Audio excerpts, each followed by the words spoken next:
So we are here in the month of awareness, which is this official sort of starting of the mindfulness skills. And it sort of lays the foundation for all the other skills to then happen. So I think we can just begin. And if people join now or whether they join, they can watch later on the recording, that's fine. So wherever you are, however you are, just getting comfortable and alert at the same time. So finding a posture that allows you to be relaxed and with the spine, feeling the elongation along the back of your spine, the back of your neck. And as we settle into this invitation to arrive, Deborah, will you look out in case my eyes are closed? If anyone comes in, if you can just let them in. Sure. Thank you. So just lowering or closing your eyes, and we'll start with 3 deep conscious breaths together. Breathing in through the nostrils and exhaling slowly through the mouth.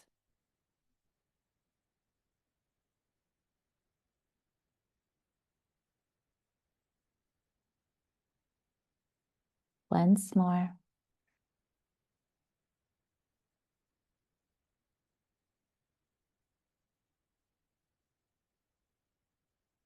And if you're just arriving, taking 3 deep breaths, if you're already here, returning to your natural rhythm of the breath, moving in and out of your body.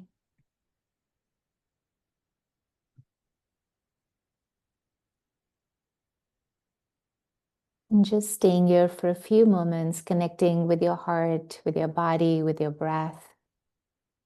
And just listening within to your why for being here today for this practice of awareness as we step into this whole month of spacious playing and practicing with awareness, just checking in with your why. Why are you committing? What is your commitment? What brings you here to this practice? Maybe it's for your own self, to connect with yourself, or to heal physically, emotionally, spiritually. Maybe it's for your family that brings you here, or your work.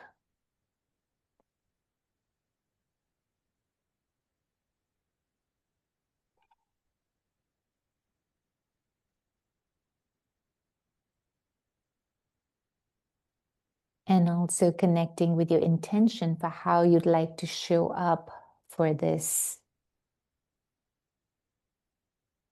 why that you bring, for this motivation, your goals, or what you would like to get from this. What is your intention for how you can start practicing right now?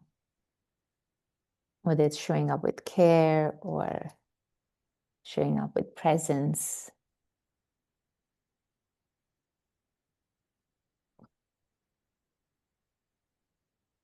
And whenever you feel ready and like to share in the chat box your why for being here for your practice, and whatever feels comfortable to you. You don't have to go deep down and share whatever, but if that's what you'd like to do, then definitely I'm hoping that we can create a safe space for all of us in the Sama Life Circle to be able to share deeply, authentically, and at the same time know what feels comfortable and be assertive in taking care of our own needs as well. So, what is your why, if you'd like to share in the chat box, and how you'd like to show up? Yeah, for me too. I think, especially as I think about the month of awareness, I think I'd like to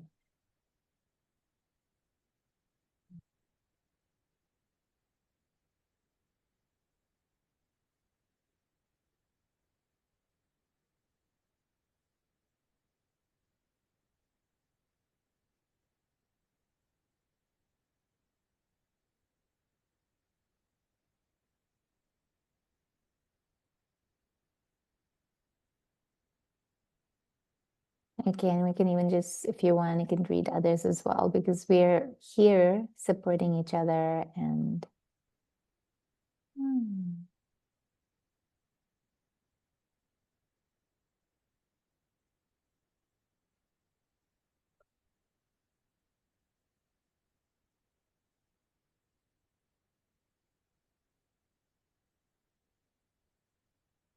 Hmm. That is interesting.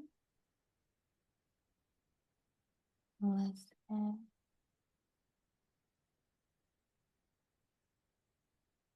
New learning. Okay.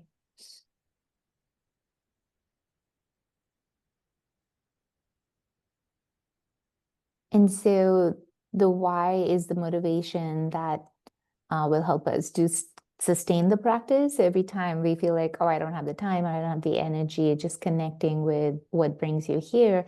And then the how is just giving us the energy to act on that motivation. So, what is our promise? What is that one non negotiable that we have? So, for me, the non negotiable is to show up with care.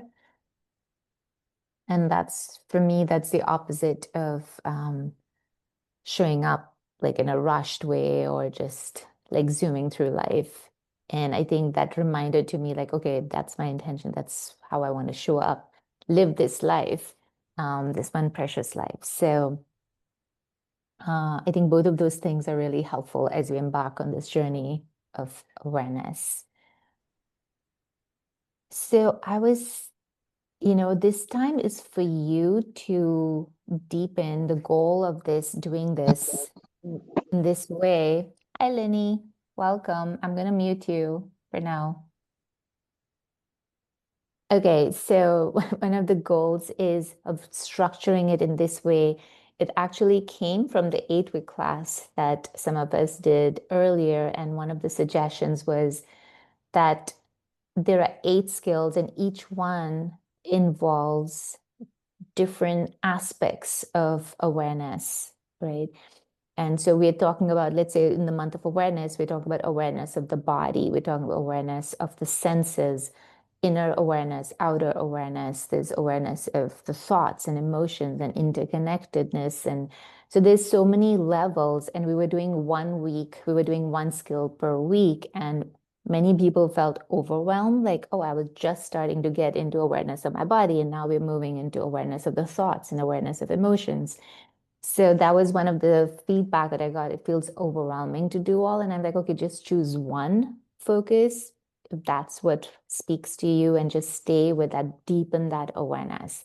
And then from that came this idea of, okay, how about making it really spacious? So we have a whole month. And of course, you can feel free to bring in different qualities, like you can have awareness as the center stage, but we can also obviously bring in the curiosity and the compassion and all of that. And actually, that's what I am offering every day at noon, which is the daily sama and the invitation that just join me every day to practice, just stop in your day and to get to practice a micro practice in the middle of your day, and what that looks like, what that feels like, right? So that's the idea, that even though we're focusing on awareness, but life doesn't rely on just awareness, right? Sometimes awareness needs to be accompanied with more compassion, or it needs to be accompanied with more joy. So that's why even though we're focusing on awareness, but it will inevitably involve these other qualities of the mind. So let us begin. And one more thing I wanted to say before we begin is that this is your time to deepen your practice, especially as it pertains to taking it into the everyday life. And that's why you have 6 micro practices in the handbook, and you can use a QR code, and that way you have access to them anytime. And the whole idea is that these are 5 to 6 minute practices, so that in your day you can start integrating, and that's when the shift starts happening in how we are experiencing the world and how we're making decisions. So that's my agenda for this. But what what are your needs? What are what's working for you and what's not working for you? So that is so helpful for me to then be able to curate this and offer different ways to work with it. So really, this is our time together, and that's the best part about being live together is that you can share your challenges, your questions, and also what's working. So as Elizabeth already shared, thank you, Elizabeth, again, is like she already tried one of the QR codes and that was really easy to access. So it was nice to have that micro practice available. So I was thinking that we'll start with a micro practice and then see what's coming up and then use that because we have that firsthand experience. And then we'll use that experience to dive deeper into what awareness looks and feels like and what it brings up for you. Okay. So the micro practice I chose was invite your feelings. And especially as I'm a little jet lagged, I just came from a 24-hour long journey and arrived 3 hours ago in India. So I'm here now. And there was like this narrative in my mind going like, oh, this is a total time warp. Like what day? And it's like Thursday over here. So I'm like Thursday morning, 4 o'clock, and it's Wednesday there, and just the whole time warp thing, and then I don't have my bells and being out of context. It is like, what's going on? So there was this feeling of a little bit of anxiety, not anxiety, but it was like a little discomfort. And then I was like, when I brought awareness to that, like, oh, the time warp and all of that's a story, really. What is my actual experience is I am happy to be here. And now that I'm seeing all of you on Zoom, and that just makes me really happy. And the rest is all just stuff, right? It's the story. And so that's what we're going to practice with the invite your feelings, is that idea of can we make room? So when we feel discomfort, instead of starting to fix it, suppress it, or change it, can we first make room to breathe and welcome these feelings, make room for all the feelings that are there, and then we can see what the feelings or emotions are telling us and how we can transform them. So I'll start with a poem by Rumi. Many of you may have already heard it, The Guest House. But as I do that, let's just come to a comfortable posture, position, whether it's lying down or sitting. So with your feet planted firmly on the ground, feeling the support of the earth and the elongation along the back of your spine, the back of your neck, and allowing your shoulders to pull up, back, and down. So sometimes we don't realize how we're holding the tension. So pulling your shoulders up, back, and down. And feeling the weight of gravity pulling down your arms.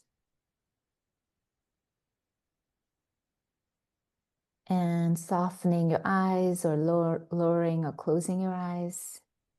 Receiving the words from Rumi. This being human is a guest house. Every morning, a new arrival.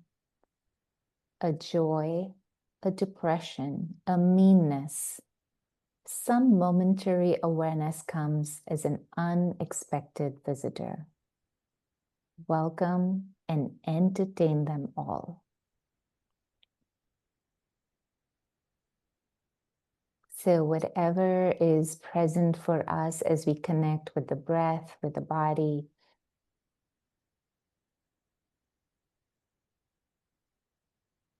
preparing the mind and heart to welcome every feeling that's here. So the first step always in any practice is to return to your present moment experience. So using your breath as an anchor to be here now.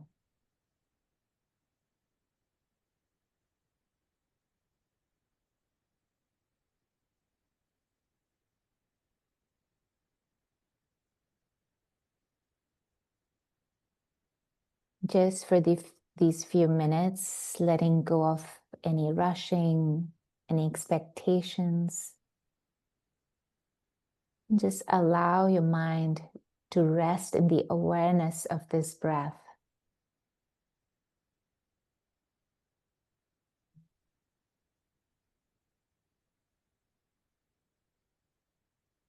It's arriving here, arriving home, what feels like home to you.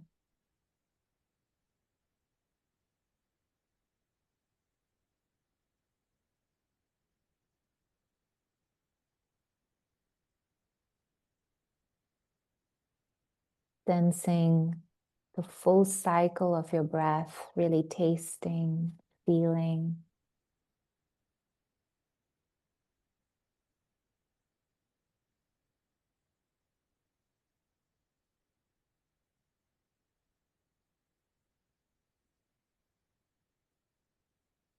And if your mind is busy today, you can rest your hand on your chest and or your belly.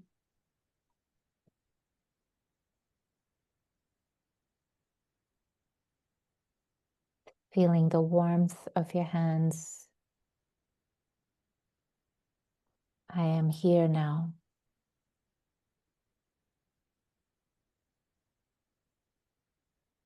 And you can stay here as long as you need to be fully present, to arrive. And if you feel that you are here now, present, starting to bring awareness to the feelings and emotions that are present for you right now.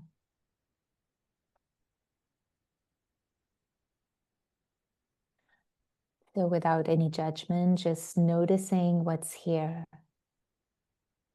Which feeling is knocking on your door?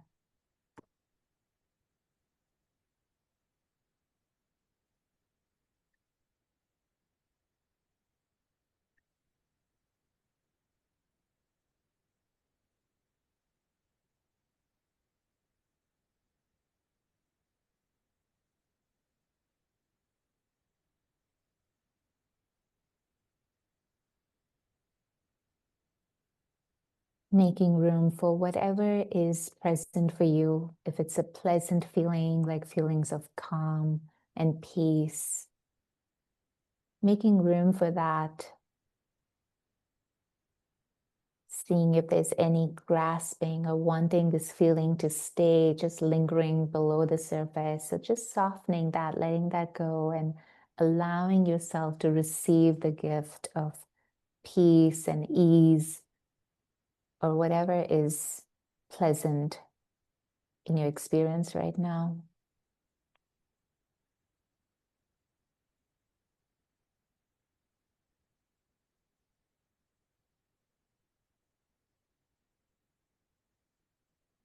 With each inhale, we create more room, more space in the chest, in the belly, in our bodies. And with each exhale, letting go of any attachments, any grasping.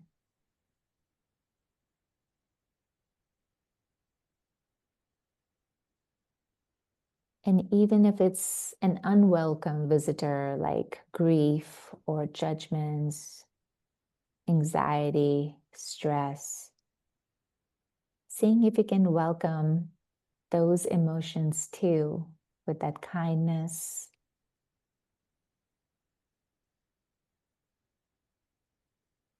Just for a few moments, no need to fix anything or change anything.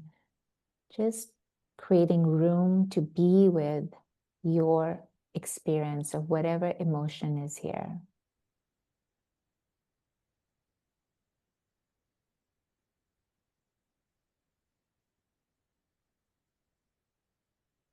And it could even be a positive, more charged emotion like excitement or just that energy or restlessness. So making room for that as well. And seeing the gifts in that while letting go of any restless energy underlying that.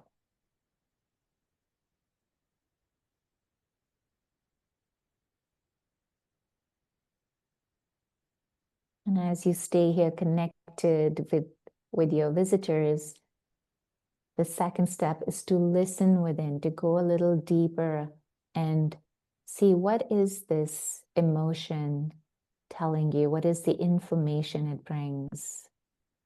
So just listening without an agenda to fix, to do anything, just opening your mind and heart to listen within.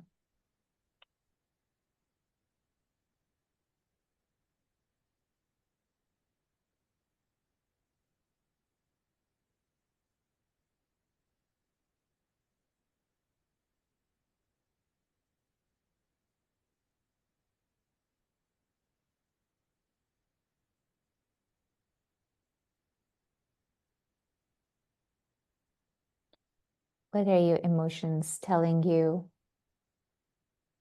Maybe it's a soft whisper.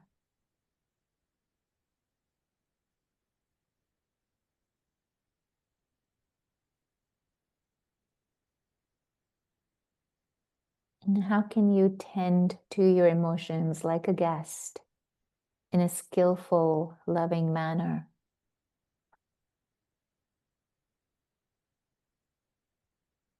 So even as we end this practice, what is one step you can take to better care for your emotions or what it is telling you right now? What is one step you can take to begin with intention?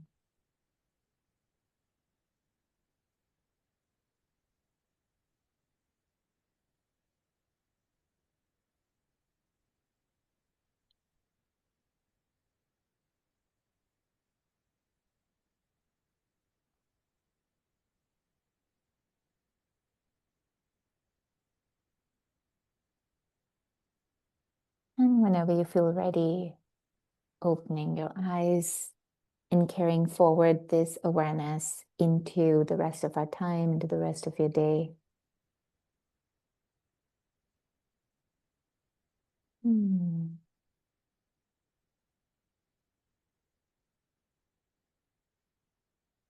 And yeah, feel like you can take a few moments to journal or just to put a closure to your experience before we speak about it. So that was a micro practice for bringing awareness to our emotions. What did you discover with this micro practice? So it's just a few minutes of turning that attention in a particular way towards what we're feeling, what we're noticing. So just overall, was there any discoveries?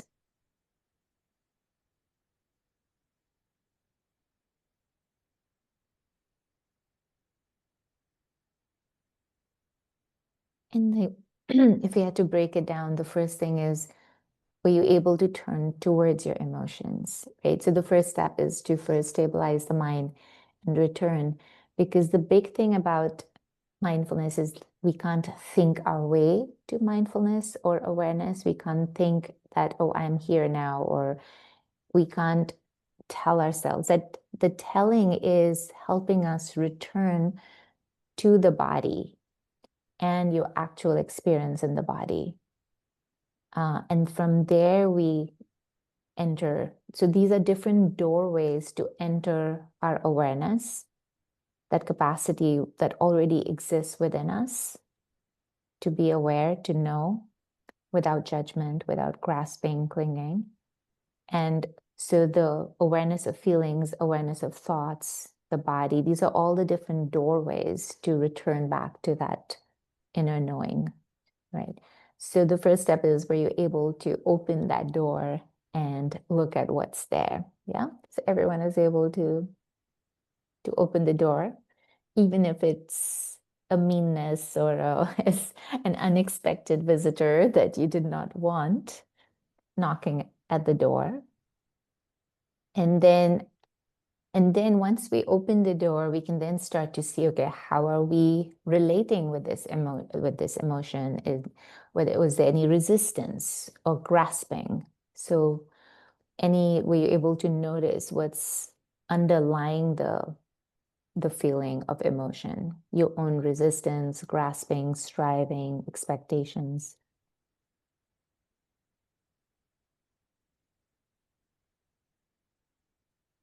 Did everyone get to see that? Yeah. Okay.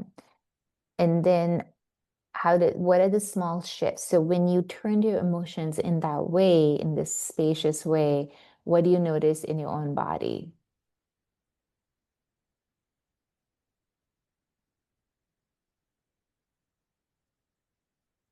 Does anyone want to share?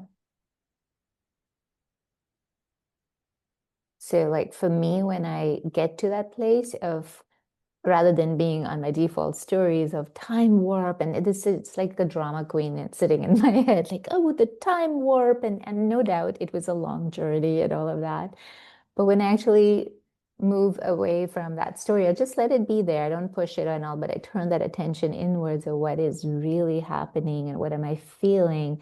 There's so much gratitude for my ability to be here with my parents. And there was just a lot of peace and joy and a commitment that while I'm here to fully show up for my work, but also to make time for my family now that I'm here and not feel that being pulled in different directions, right? So when I land on the emotions and the feelings and the thoughts, and in that way, I think it just creates a little more room, a little more ease. It's like a ah kind of a feeling. Did anyone get that? Like even if it was a moment of like, ah, just for this one moment, I don't have to react or rush. Yeah, I'm happy to go. Yes. So I noticed, and this week has been interesting. I've kind of started on some new projects at work, and so there's definitely been a piece of like a little bit of grasping, wanting people to like me, wanting to, show Mm. up in the best way that I can. And so Yes. a couple of times this week, just feeling very panicky and kind of anxious about, Yeah. how do I show Right. up the way I want to and these things. And it was Yeah. interesting kind of sitting with it now. And what kind of came into my mind was beginner's mind. So, kind of Mm. rather than holding that anxiety and being like, oh, I have to do better, rather than being like, well, this is a new Mm. area for me. What if I go into this as I'm a beginner, I'm learning? So, it kind of gave me a way. I wasn't looking for an answer, but gave me a way that I could use that energy in a more like expanded, loving, Mhm. kind to myself state, but Right. being in the same situation of starting. Yeah. Yeah. Beautiful. And yeah, and so hopefully you can now return to that reminder in when you start to feel that and even like maybe preparing for it. So sometimes we're in the middle of it, it's hard to catch ourselves and the emotion can take over and the story can take over. So especially when you're going before you go to the meeting or you meet the people or your project, you can return to that intention of how you want to show up for yourself with that grace and with that willingness. It's a new project to learn, to it's okay to make mistakes, to ask questions or whatever it is for you, right? So just creating that room for setting an intention because then your brain is going to realign with that rather than going here or there everywhere. It's going to stay back into that in that alignment. Thank you for sharing that, Julie. And from Pamela, did you want to read it or do you want me to just read it? Okay. Sure I can. Mhm. Um, yeah, I think this is because my intention, I want to show up with curiosity, but I was able to be aware of some negative guests in the house. Mm. Excuse me. And these are negative guests that I've been Mm, aware of for a while now, but I had a mm, different level of acceptance of them. mm. That these are, this is the way it's supposed to be. It is what it is. And I felt a release of the grasping, Yeah. which felt very, it really opened me up. There are a couple of guests. There's some in private lives, personal life, some in business life. And funny enough, accepting the personal life kind of opened up. Mm. a more curiosity about what could happen in the business life. So, Yeah. yeah, without getting into too much detail, I Yeah, hope that no, made sure. sense. But it was really a Absolutely. different level of acceptance. And Right. then once I did that, able to kind of move through it like I don't usually do. Yeah. And so we all have that capacity to relate differently, but because our brain is so conditioned to react and fix things and just keep going, that it's so simple to just stop and turn towards ourselves. And that's what we're doing with the micro practices. That's literally the whole idea, is to start making this your default habit of stopping. And initially, we're going to stop in non-critical times, like, just practice stopping in your day. Like, even that we won't remember. And that's why I put sticky notes and have reminders throughout, whatever your way is going to be in the calendar or sticky notes or products or anything that helps you remember. And then the more we start doing that, the more we can then venture into it. The second best thing I would suggest, is before going to a difficult meeting, set that intention, like Julia was telling you, because I found that with my town council work, with my best of intentions and training and practice, if I did not go in preparing myself for it, I would find myself inevitably reverting to the default habits of becoming smaller or being nice, but not really listening to people or doing deeper presence of really connecting with my own needs and the people who are there. But just that setting that intention ahead of time then would prepare me to do that, even in the middle of. And then the third stage, which starts happening more naturally, is you'll get triggered and automatically you will learn to stop and say, okay, what am I noticing? Is there judgment? So we can bring in compassion, or is there a negativity bias where I'm just, stuck in a negative loop? So maybe I need a little more appreciative joy right now. So depending on where we're feeling triggered, we can start pulling from these different skills and so forth. Okay. Thank you, Elizabeth, for letting us know. It's okay. Thank you for showing up, though. Okay. So I think, yes, we are seeing that how just stopping and making room can shift the experience, give us insight into how we can show up differently, how we can relate differently. And for now, even just the pausing. So, just even that, if we can set an intention moving forward to just pause in our day for awareness, that will be a big win. So, and then from that pause, we can add on the other pieces as you feel, wherever you are on your journey, you can add more pieces to it. So, any questions about this practice or your experience, any challenges that we haven't covered yet?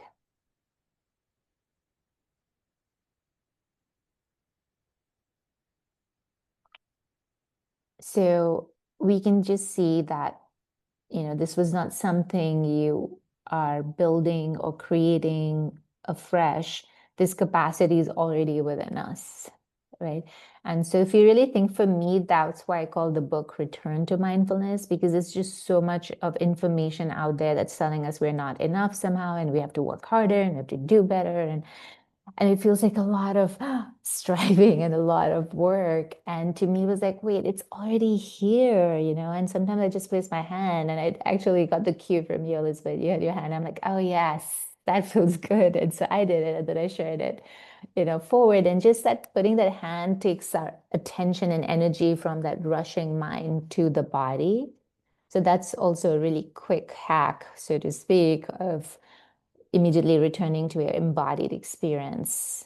And also physiologically, there are nerves, and so just that warmth and the touch can really trigger a different response instead of fight or flight.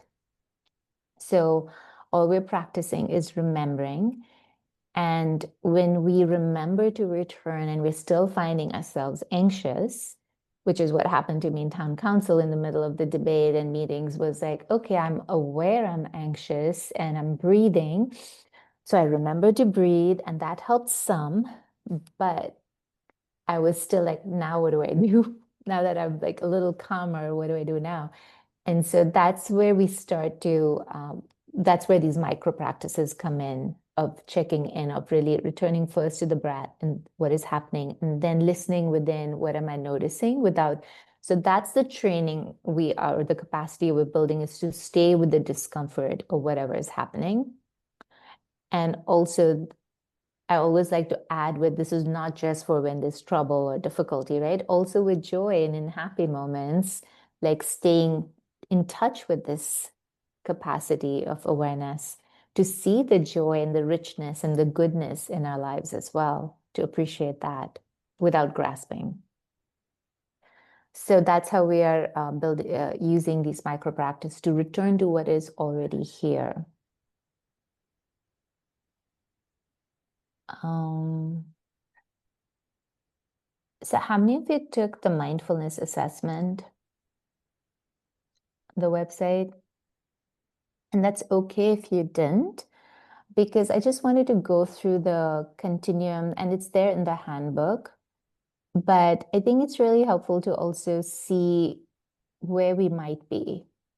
A fun way and an interesting way to take the mindfulness assessment is through the lens of the self that is still a little stuck, like if it's, whether it's the work self or the project self, or for me, it's a new Sama life, creating this new Sama life self, the creator self, that. So when I answer that assessment that I created, generally speaking, I get high on everything, right? I mean, not because I created this and I know what the answers are, but just being honest to myself, I'm like, yeah, I think I'm curious. I think I can deal with. So on a general level, I tend to get really high, but recently I retook it from the point of an entrepreneur self, where I have a lot of self-doubt. Am I doing it right? Am I doing everything I need? All of those things. So I took the assessment from that self, and I could definitely see the areas where that need a little more loving attention. So if you want to take it from that perspective, I really invite you to do that. But otherwise, I think for now, I wanted to just go through the continuum so you may be able to see yourself in that, like, where are you on that continuum? Because sometimes we think like, oh, I feel everyone's pain and I am like so aware of the world and what it's going through, but that overwhelm we feel, so that is really misappropriated awareness, is how I like to think about it.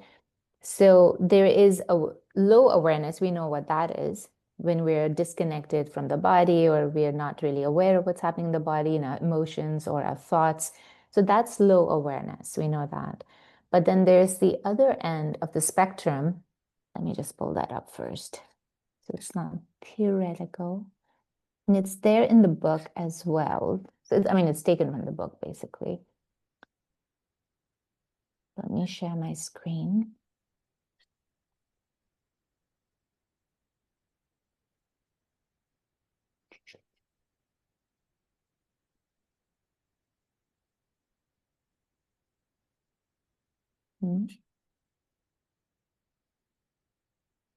Okay, can everyone see that? Is it big enough for you all to see? So, I mean, the first one, the low awareness, I feel, is more obvious, like living on autopilot, unconscious, unintentional. So I think that's a big one, where intentions, we have intentions, but are we really, when life happens, are we showing up in the way that we intend to? So there's that little, that's where the autopilot happens, where we move away from our intentions. And then the mindful awareness is where we are conscious and intentional about the choices and experiences. And then this is where it's misappropriated. So being overly sensitive to inner and outer stimuli, which leads to instability and feeling overwhelmed. So that is when our awareness has been hijacked, or it's moved away from its center. So we are now caught up. So you started with being aware, but then you let the conditioning and let our automatic habits take over. So we feel overwhelmed then. And similarly, you can go down like with the body. So we're unaware of the physical needs and what sensations in the body, but then here we're aware of the different sensations. So similarly, like with the flu season and whatnot, if you can really catch it, when you start feeling the slightest bit of soreness, this is the level of awareness we can build, and you can start taking remedies to correct it rather than when it becomes much worse off, or with hunger or with any of these things, right? Like when we're disconnected from the body, we just keep going, going, going, going, and then we break down. So really being aware of the body is, and that's why we're doing the body practices, micro practices, and the deeper, actually the body scan is a really good one. So we can really start to notice the sensations in the body and what they're telling us. When are we starting to go overboard, or we need a little more care, we need more hydration, we forget to drink water, or stretch. For me, that's one of the things. So that is mindful awareness, but then being hyper aware of physical sensations and then catastrophizing. Like, oh my God, I have this pain in my knee. It's like you're sensing the pain, but then it becomes this overblown story. So that can be the extreme of it. And of course, we are in different times and across the different domains. We may be, anywhere in the spectrum. So it's just kind of good to have that awareness of where we are.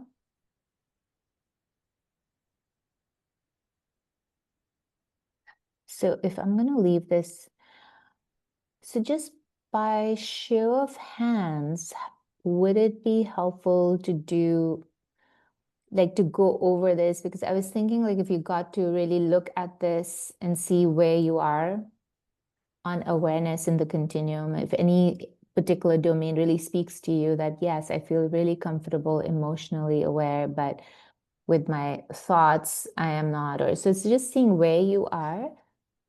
And then also, would you all prefer to do it in this chat or in one group, or would you prefer breakout rooms?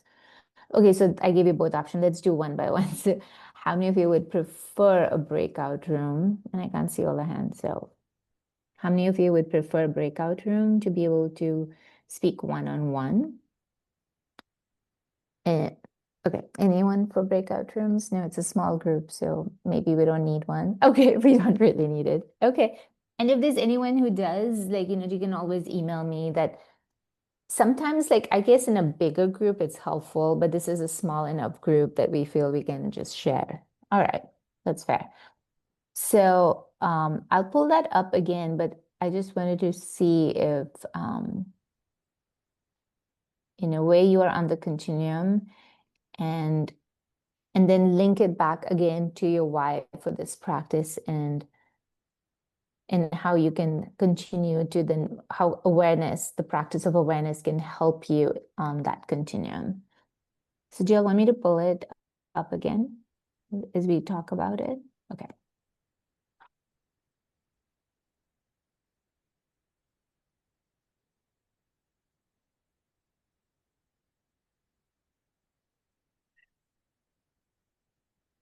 So the question really is about, do you see yourself anywhere particularly that's speaking to you on this continuum? And then what your intention or your motivation is with respect to that. Like, what is one thing you can do? So I'm just thinking, like, while I'm here, the first thing that's just coming up for me is that I know that I'm going to be sort of stretched, like, stretched into, because I love my family and I want to be with them, but then I also am dedicated to my work. So I'm neither here nor there, because I'm always like, when I'm working, I'm like thinking of my family, so that sort of a thing.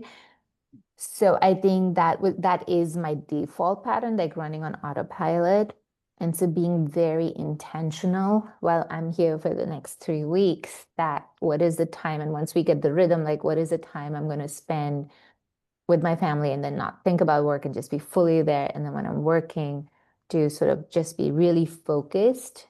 And so that's one thing that's coming up for me, and my intentions. I have a comment or question. I don't know. Yeah. Okay. So I feel like just looking back over today, I feel like I was swinging back and forth between the two sides. There were Mhm. times I was thirsty and hungry and didn't think about it. And then by the end of the day, I had to go take a nap. I was completely shut Right. down, Yeah. completely sensory overloaded. And I feel like I'm either in the middle or I'm fluctuating back and forth between the low Right. awareness and misappropriated awareness. Does that seem Yeah. like, is that possible? Am I reading it right? Because I Yeah. can't choose which one. Yeah, no, that actually is more realistic, actually, because I think it would be more rare to think that someone is always on. I mean, there are people who in one domain might tend to be like overly sensitive and they are that, but it's perfectly, I think, normal to be moving along the continuum. And then that's why the idea of just remembering. And so when you do remember, when you do reconnect, you're like, okay, I'm really tired. And you give yourself that permission to take a nap. So it's like whenever we reconnect, whenever we are going to get disconnected from that awareness. But as soon as we reconnect, then we're like, okay, what do I really need to take care of myself and or the other or whatever the situation is. And then we're going to act on it. So that's why we return again and again and again. Pamela, building off of what you said, I thought the same thing for when I work hybrid. So when I'm Mm. home, I tend to be, if I'm by myself, I'm low awareness. I'm on Yeah. autopilot. I drink like twice as much coffee as I think. But if I'm actually at work, Cheers like to in coffee. person, right? At least I have tea right now, but it's bad. And then if I'm at work, if I have back-to-back meetings, I get into the Mm. misappropriated awareness. So Yeah. I feel the same way where it's like if I'm around a lot of people, lots of meetings, it seems like I need to back out, take lunch by Mm. myself or something to kind of rebalance. But yeah, I Right. definitely resonated with what you said. Mhm. Yeah. And so one is now recognizing these patterns that exist, and then you can plan for your day. Like Julie said, either it could be that in between your day, like, are you taking time for a walk? So walking, and that is more energizing than having, a sweet snack or sugar snack, because we do need sugar after we feel depleted.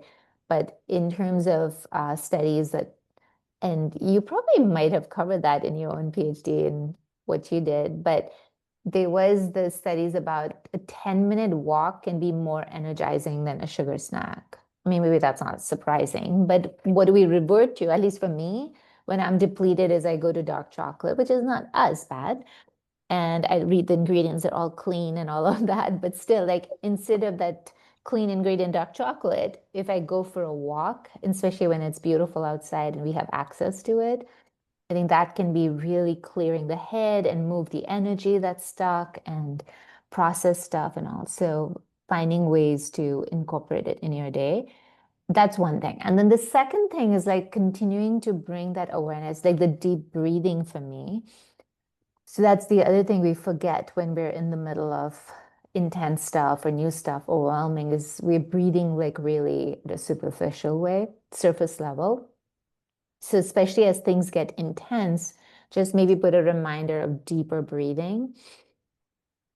So then that is like, I think it's circulating that instead of keeping that stress held on, you're connecting with it deeply and then letting it go. So, and it has just so many physiological benefits. That's just how I experience it, but I'm sure there are many, many physiological benefits to returning in the middle of conversations using your breath or anything else that works. For me, the breath works the best in action. So that's a way to stay connected with your awareness, is using your breath as an anchor.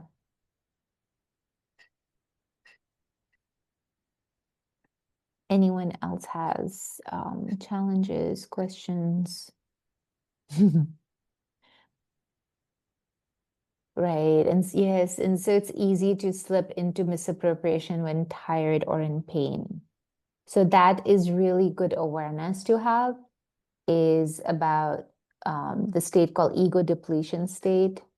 And ego depletion is when we've used up our resources. So we have limited cognitive resources, the same resources we draw from for making decisions, planning, willpower, all of that. So that's why towards the end, we will have, yes, Linda, did you want to, Linda Yeah, G? I think I am going to probably just agree with a lot of what other people's experience was of going in all around the spectrum. Like there's no, it depends on the activity, the time of day. And I tend to be, I think, a lot in the misappropriated awareness. I never heard of that term or thought about it, Mm. but yeah, but on the other hand, I really think I'm very aware of my needs and physical, body Mhm. sensations. However, sometimes I don't make the right choices about taking care of myself. Like I Right. have to say right now, I have a bad headache and I'm Oh. very tired, but I really wanted to come on. Maybe that wasn't such a Mhm. great idea Right. because I'm having a hard time really processing Right. as Yeah. well. So I think I need to be more aware of choosing wisely. Right.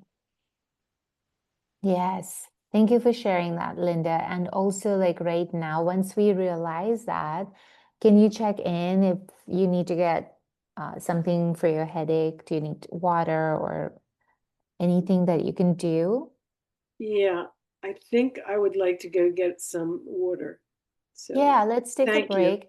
Yeah, of Yeah, course. I Let's didn't take a want to break just like and disappear. yeah, no, I And I still appreciate want to that. be here, but I think that might Yeah. help. So And also, in terms of just one last thing, I'll say just, and then we can all take a 5-minute break to get some water. But even in terms of engagement, see if the days that we are really depleted to, even as you're listening, there is like a desire to really like process and get the most out of it, which is a good intention.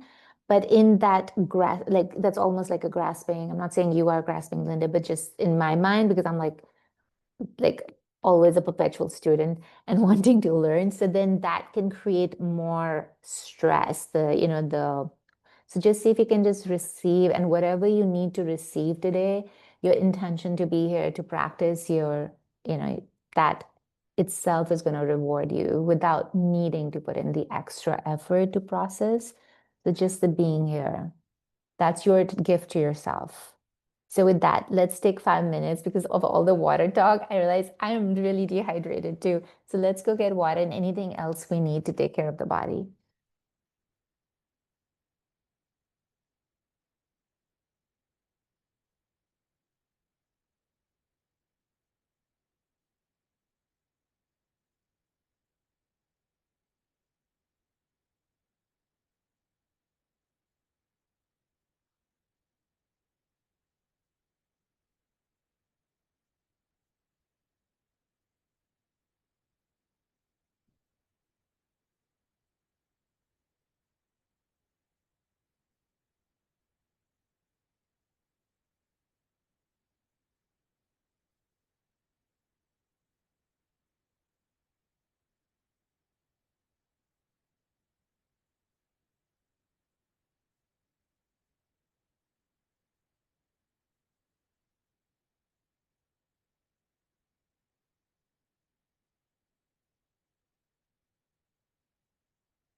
I was so thirsty too.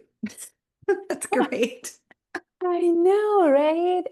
And even once we have awareness, we kind of settle, oh, I'll get it later. It's okay, it's fine. Like we're so used to just saying it's fine. No, just And I've take done it. it all day long. I've been thirsty all day long. It's like, oh, I'll just finish this next thing.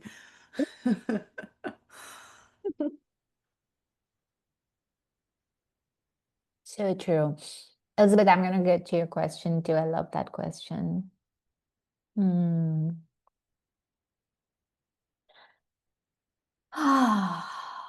Thank you, Linda, for reminding us all to take care, get water. I also forgot that I got a flu shot today, so who knows? Oh, yeah, that is so depleting. Definitely drink a lot of water and rest. Mm. Yeah, so for the rest of it, just being more spacious in terms of what we're receiving, and we'll receive, everyone will get exactly what they need today. So I do want to acknowledge Linny's question, and then there was a question from Elizabeth as well. So Linny had, it's not a question, Linny had a comment about being aware of tendency to catastrophize around health challenges and bring curiosity. So that is, again, I think that seeing that and having that awareness has to be accompanied with compassion, right? Like if anyone is going through a chronic illness or stress or any kind of challenge, physical challenge, when we bring awareness and we notice like, oh my God, I'm doing this, but automatically as we see that, we also want to see like, of course, that's going to happen, right? Because the health is important, and if you're going through something, then the brain is going to go over, and it's trying to do that so that you take the steps to take care of yourself. So whatever stress we feel or a reaction we feel that may feel exaggerated, we can just shift that energy of fight, flight, response that we have, the stress response that we have. It's for our survival. So that response in itself is not bad. And we can just direct that response is basically saying to us, like, get focused here and mobilize energy to take care of that challenge at hand. So when we notice that we are feeling stressed or whatever we're doing with that reaction, stress response we have to our illness, emotional or whatever, we can then channel that energy towards focusing on, okay, what is going on? What, am I doing everything? And making space. And so the curiosity is absolutely the right skill to then bring in to. Thank you for sending that floating heart. That was sweet. Yeah. So, yeah. So whenever we feel that, bringing awareness is the first step. And then once we notice it, seeing like there's a need more compassion, kindness, and then broadening, using that to broaden our lens to see what is needed. And a lot of it is not cognitive. So even the question seems like, what am I doing and what is going on and what else is possible? That can get us into a cognitive spiral, like, okay, like chasing for ideas and stuff.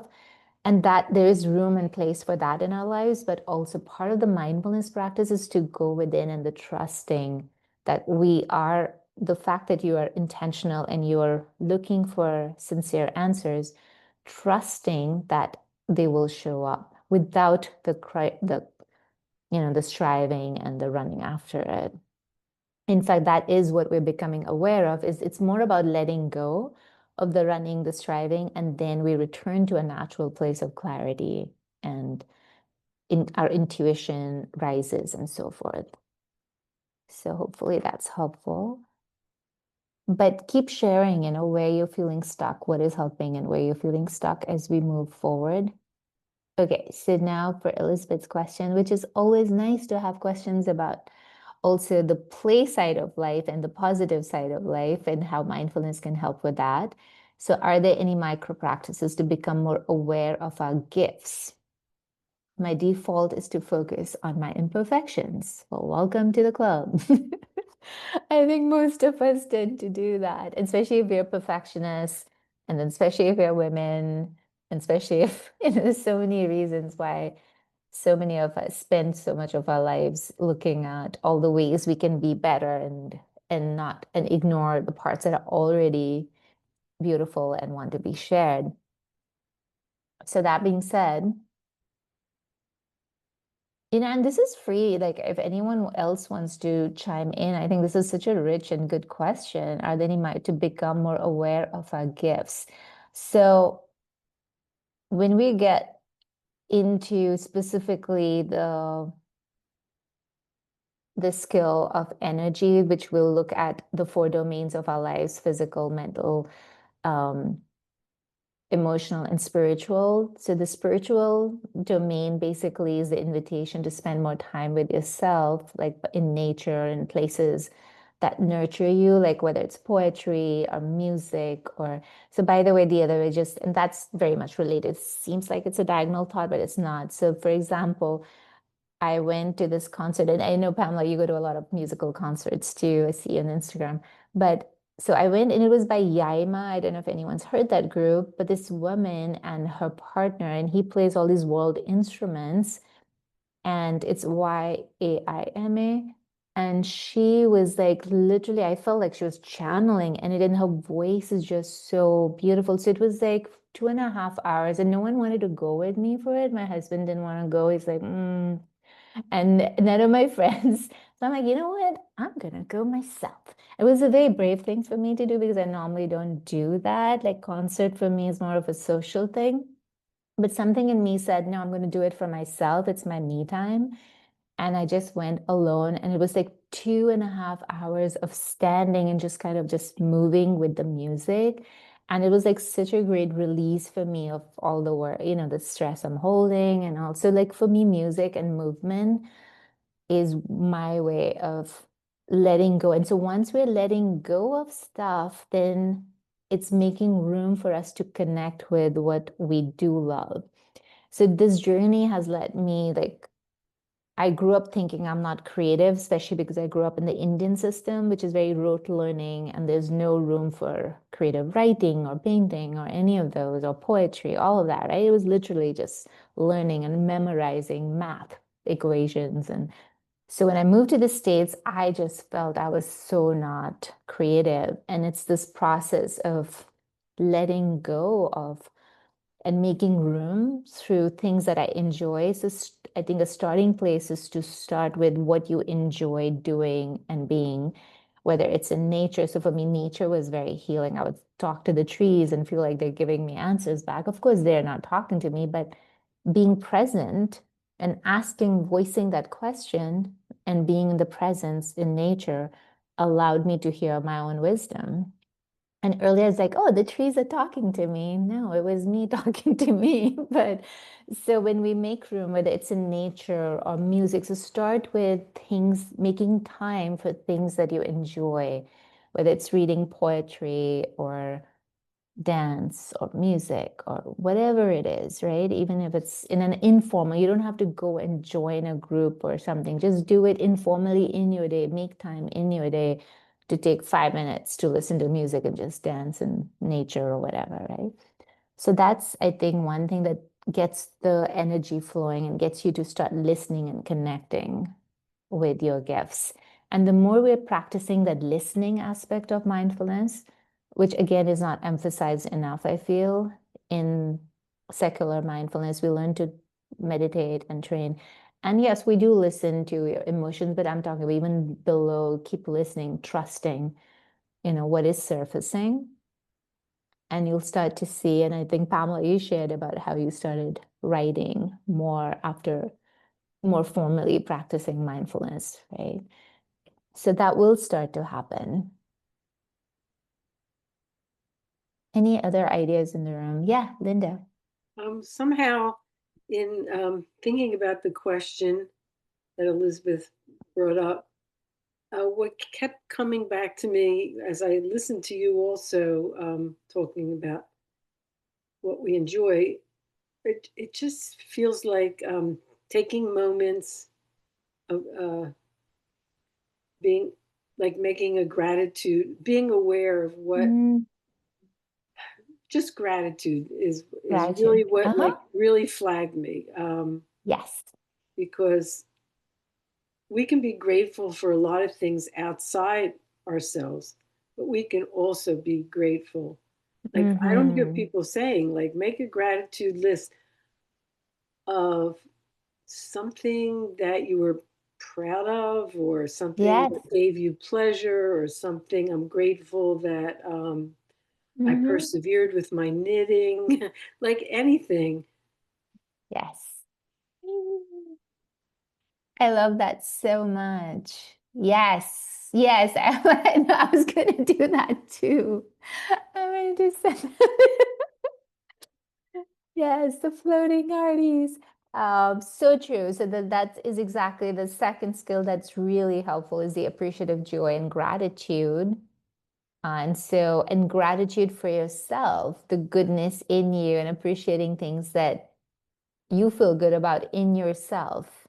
And I've done that sometimes, like I've started a group with mindfulness group, and I think I did that in Downtown Mindfulness too, Julie. I don't know if you remember, where I'd be like share one thing that you're grateful for in yourself or that you love about yourself. And often people would find it really hard to say something that they're proud of in themselves, or maybe we're taught to be modest or not be self-centered or something, but we do struggle with. So that's a really good point about gratitude for things in yourself. I love that. Yay. Yes, so we have a lot of things to work with. And so you can start with that awareness. So awareness will definitely help, like awareness of what makes you come alive, even if no one was looking and you weren't ever paid for it. But what are the activities that make you naturally feel and come alive?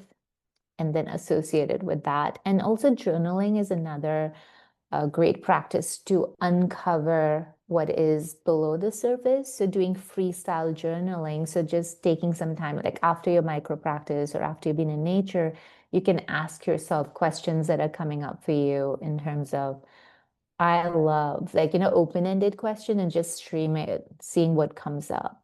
I love ... or the gift that I'm most grateful for in myself is, and then just freestyle journal that. I'm going to write a post on it. I think I'm going to gather questions for that, for some journaling, right? And y'all can add to it that we can start looking at, because I did a lot of journaling when I feel stuck that meditation doesn't help. I'll ask a question. I'm like, I am so frustrated. Like I'll note down what I'm feeling. I am so angry, or I'm so frustrated with this blah, blah, blah. Please help me see the goodness in the situation, or help me to see the clarity. It's like I'm writing to my deeper self a letter, and inevitably I'll find answers that that I had not thought about. So freestyle journaling is a really great way to do that.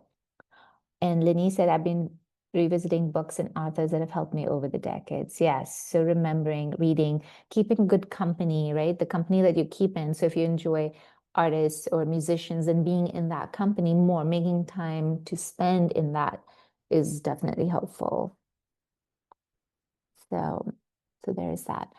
Um, I wanted to do a longer practice, but I'm just gonna, does everyone have a longer practice as well in this group? Yeah. I mean, if you don't, that's okay too, because the whole point is to start wherever you are. And by longer, I mean a dedicated practice of, let's say, 10 minutes at least, where you're not, and that, again, the dedicated practice can be integrated with your walking or moving and so forth.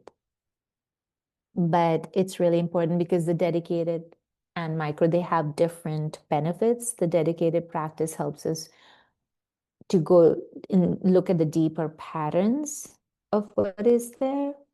And it really helps us to practice the letting go, because the mind wants to do things and all, but we're literally, when you're sitting in practice and saying, okay, just for these 10 minutes, I'm not going to do the usual stuff, even much as I love. And because the more we love our work, I'm like, oh my God, I have this to do and I have that to do. but that shows my attachment and clinging and striving.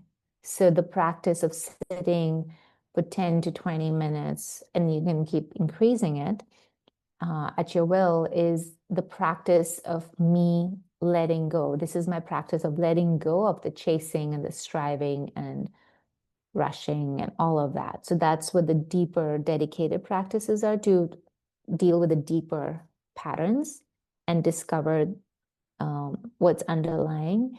And then the micro practices is more about building the habit on the go in everyday life, that this becomes your default. When in the moment where you're making decisions, interactions, meetings, choices, that's where you're starting to bring in the micro practices. So you see both have real value. But I was thinking, like, since we have a few minutes left, maybe we can go over the handbook and see like what are some ways that you all want to, like, in the month of awareness, what are some ways that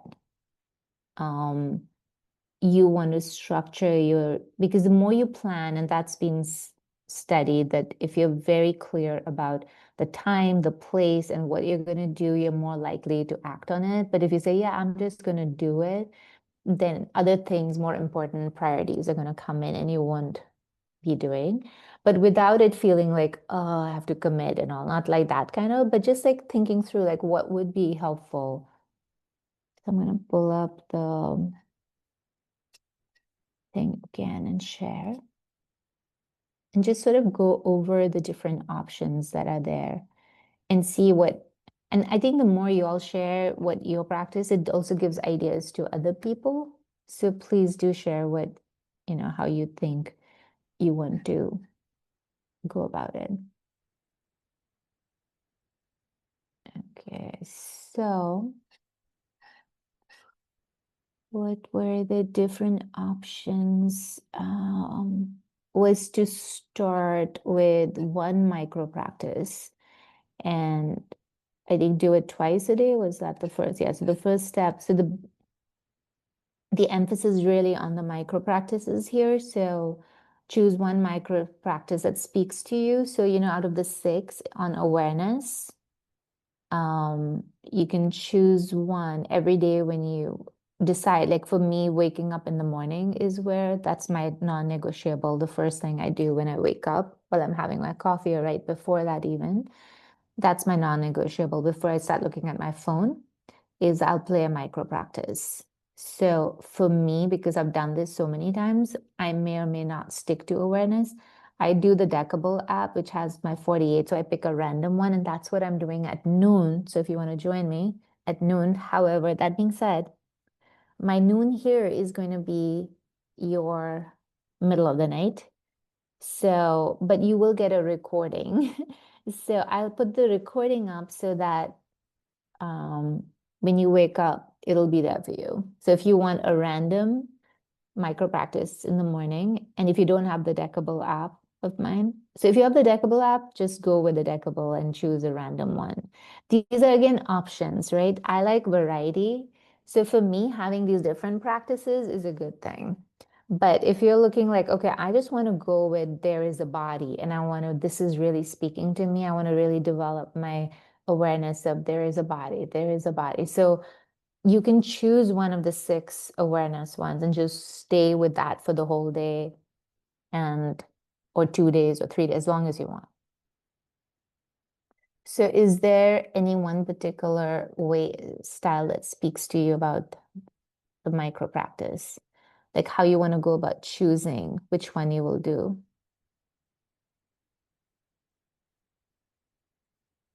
So the 6 are over here, and they are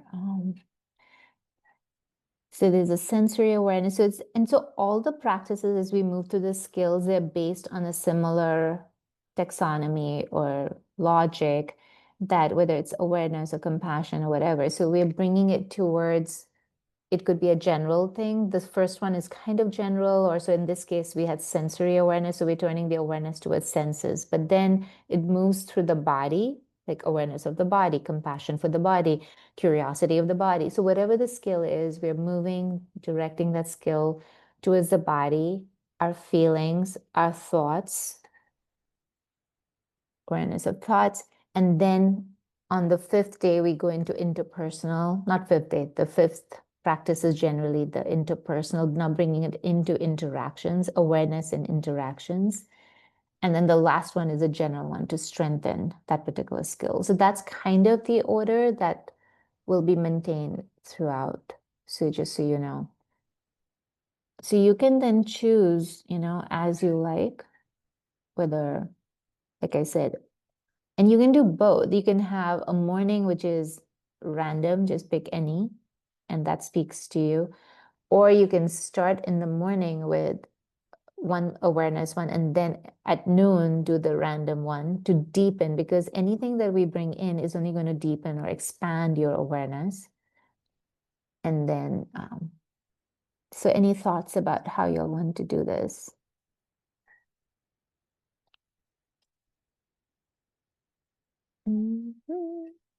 Is that, when you said that, what did you mean, Elizabeth? The Decable or the 48 or? Oh, the noon practice. Yes, that's on Substack. So I've been doing it on Instagram, but Instagram is not saving it. So it's saved on Substack. So I do it it comes live on Instagram, Substack, and LinkedIn.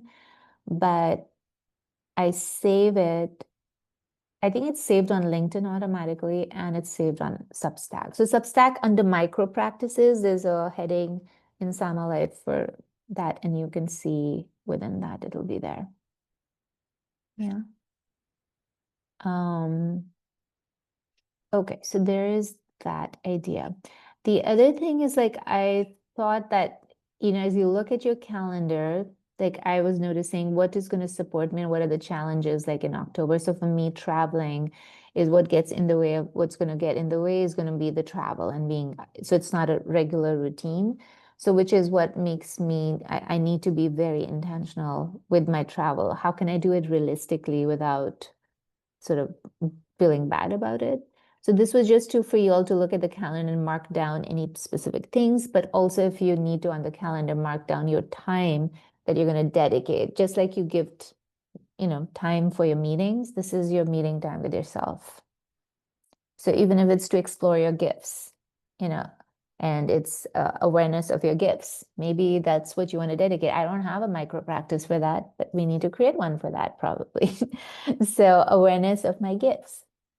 So as you do your thoughts, your emotions, you're kind of going to play with that and see what's coming up. And so that could be your practice. You make time for that. And then this was more like a tracker if you want to see like patterns. So at the end of the day, or whenever, I think it's easier at the end of the day if you can just mark which ones did you do. So it basically has all the 6 wake up with the senses. It has the 6 awareness practices, and there's others. So if you did others, and you can just write down which ones you did, because you can then start to see which ones are you gravitating towards. Is it because that's easier and comfortable, or is it because that's what you needed most? So it'll help you sort of at the end of the month, you'll have a pattern of which practices you are doing more or less of. And these are all optional tools. You don't have to do all of them, but just I thought I'll put it in there to see. And then when you do the practice, I left some space, whether you have your own journal or whether you want to do it here, to, so you do the QR code, you do that, and then see what thoughts came up for you, or challenges, questions, anything. And you can do some journaling right after that. So that's kind of how this was structured, but there's so much flexibility in this that you get to choose how you want to go about it. But I think, Pam, even in our group, when we did the 8-week, there were more people doing the dedicated practices, and it's the micro practices that were left out. So that does happen when we come from a tradition of doing longer meditation, which again, they are so, so important. So please keep doing them. And if you want, some of mine are on Insight Timer, like my body scan. It's still really good. I like it a lot. So, but then also if you go to Insight Timer, it's funny to say I like my own body scan, but I do. I'm very picky about meditation voices. So, But when you and Joseph Goldstein is another one, by the way, who I love.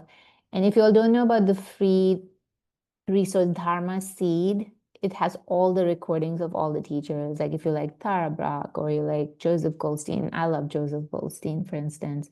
So you can go to Dharma Seed. I'll write it down here. I didn't hear what the name of that site is. Yeah, I just put it in the chat. Dharma okay. Seed.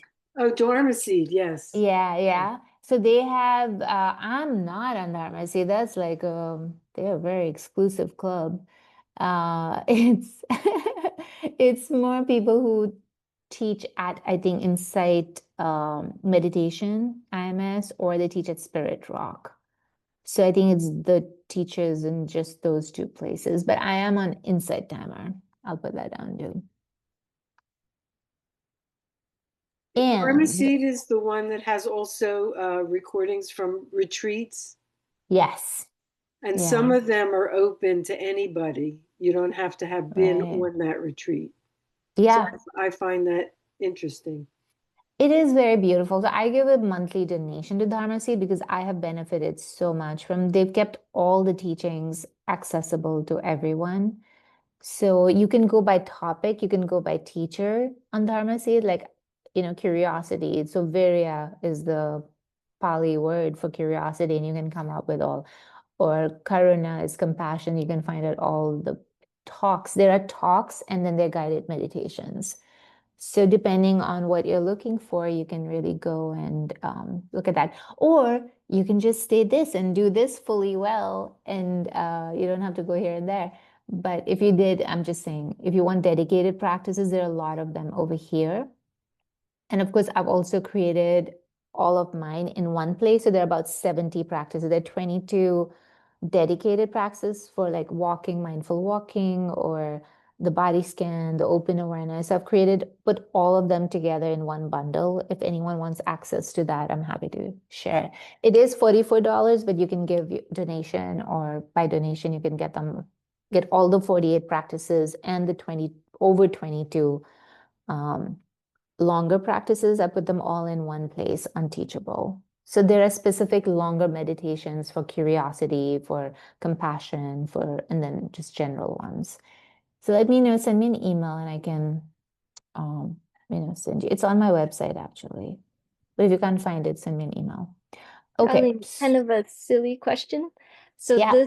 so the Minimalist 2025, is that something that's on your Substack or that's sent out?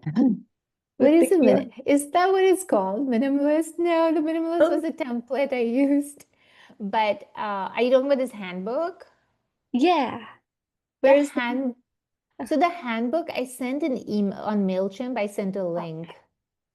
I Oh. know I'm sending stuff from different places. So maybe that's another feedback point. Maybe if I can consolidate everything on Substack, I could send emails from Substack. So you're only getting everything through Substack then.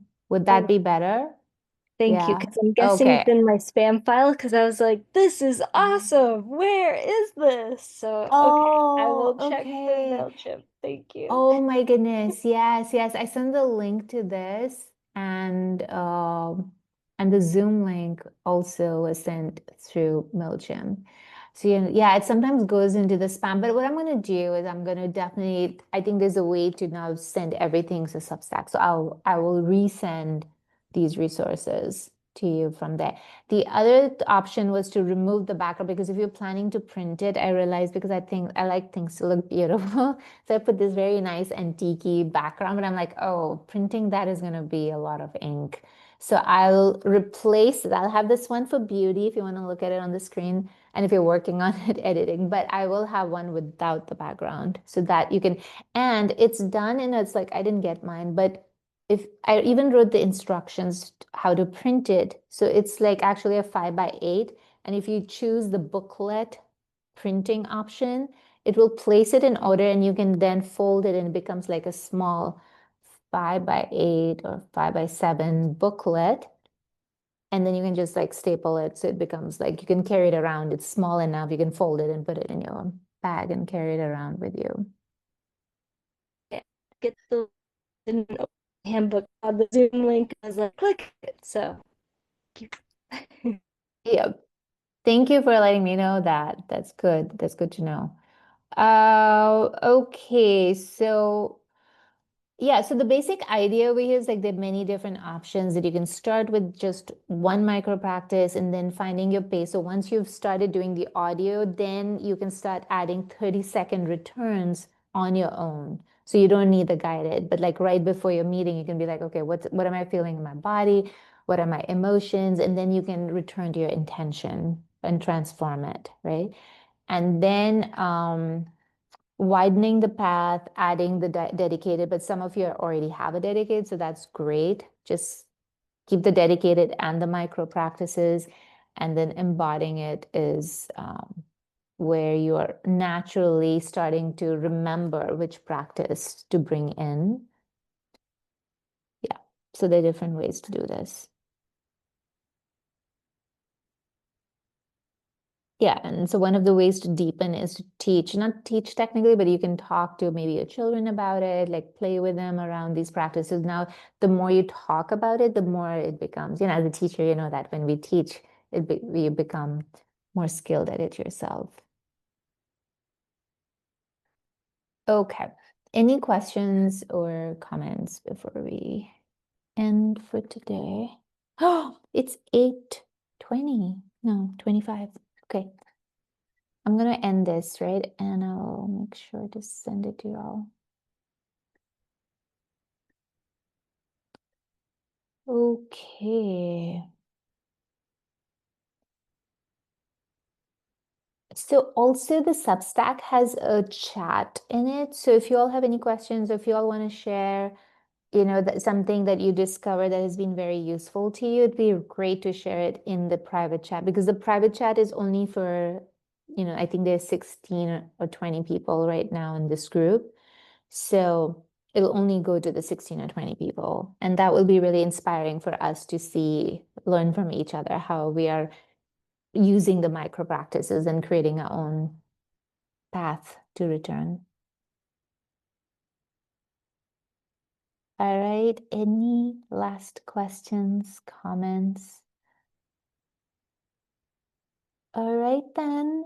So good to see you all. I was a little worried, am I going to be jet lagged and not be able to speak and be blah, blah, blah. But no, I think it was great to be with you all. And thank you for showing up, regardless of the different circumstances that each one has going on in their lives. So thank you for your practice. And let's just take a breath together and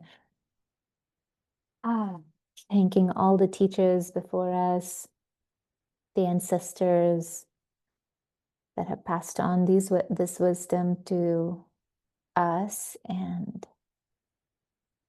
may our practice be for our benefit and for the benefit of all beings.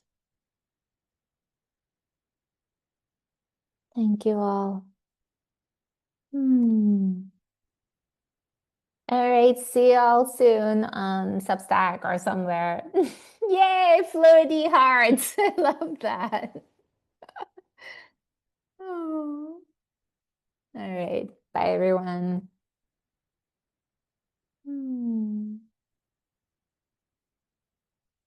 Thank you, Deborah. Yeah, thanks, Shalini. Talk to you later Thank you. then. Talk to you soon. Bye-bye. Yeah.